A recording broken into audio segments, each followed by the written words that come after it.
New revelations in the investigation into the missing Malaysian Airlines plane a day after the Prime Minister confirmed that deliberate action was involved in diverting the craft. The search for MH370 has also honed in on two key tasks: collecting information on everyone on board and managing the assets of more countries in the vastly expanded search area. In what could be another twist to the search for MH370, Malaysia's acting Transport Minister Hishammuddin Hussein has revealed new details on the plane's communications system. The Aircraft Communications Addressing and Reporting System, or ACARS, relays in-flight data.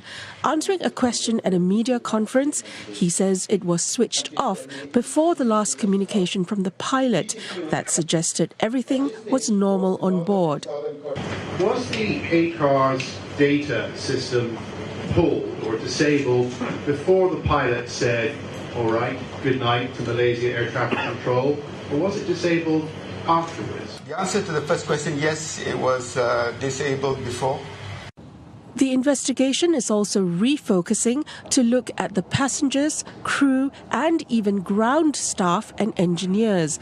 Malaysia is still waiting for some countries to share background information on their citizens. Mr. Hishammuddin confirmed police searched the homes of the pilot and co-pilot. Officers from the Royal Malaysian Police visited the home of the pilot.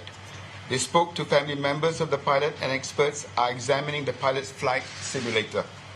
The police also visited the home of the co-pilot. According to Malaysian Airlines, the pilot and co-pilot did not ask to fly together on MH370. The number of countries searching for the missing plane has nearly doubled in a vast area of land and ocean. The search area has been significantly expanded, and the nature of the search has changed.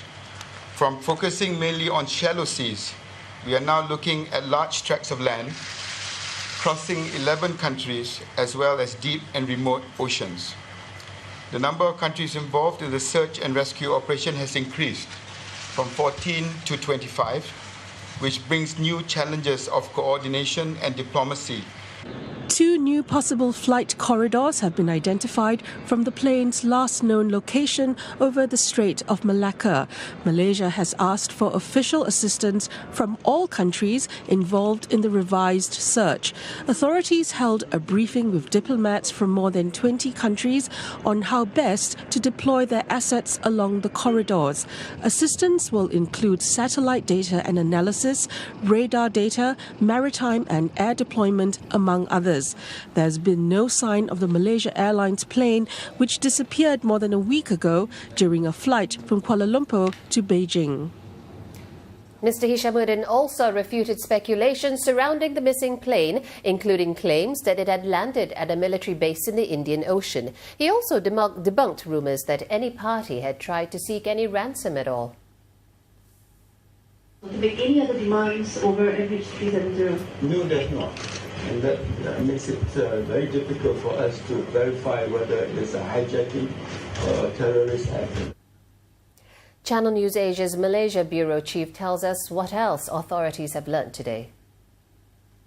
I've spoken with the Chinese ambassador and said that the Chinese national from Xinjiang, the Uyghur, has no background, any terror links at all. And he said that he's an award-winning painter and artist, and he has nothing to do with terror activities or not a terrorist. Now, apart from that, they are also looking to the engineers, the ground crew, every single one of them that had any contact at all with the plane before the flight. Also checking the cargo manifest, and it's been found that none of the cargo manifests were met.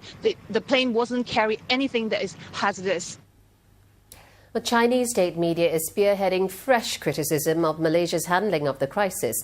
Xinhua News Agency ran a scathing editorial saying Malaysia squandered precious time and resources by releasing vital information a full week after the plane vanished.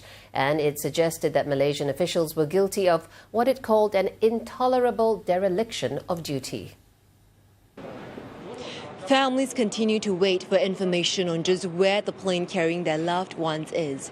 And day 9 of the wait is made worse as they can no longer get updates from Malaysia Airlines. That's because the case of the missing plane has now been deemed a criminal investigation, and so the airline can no longer comment. But Malaysia Airlines has given Chinese family members 3 options. Continue staying at Lido Hotel here in Beijing, fly to Kuala Lumpur for first-hand information, or go home to await news. Accommodation and other expenses during the stay would continue to be borne by Malaysia Airlines. Most families I spoke to say they plan to continue staying here at the hotel in Beijing. Many had rushed down to the Chinese capital from their hometowns in other parts of China, such as Hebei and Shandong. They don't know what else they can do but continue to wait. And as the wait lengthens and frustration grows, security at the hotel has been significantly tightened. A security checkpoint has been set up in front of the hotel here for the first time since families gathered here. Christine Lim, Channel News Asia, Beijing. Now, psychologists say family members of the missing passengers are struggling with what's known as ambiguous grief as they lack information on what happened to the plane. Many of them will be not getting enough sleep. They'll be wanting to travel to Malaysia, or they'll be wanting to get information from the authorities. Right. So it helps that if the authorities or the airline assigns a point-man, a person who can be like a concierge and help them be the go-between guy between the authorities and the family.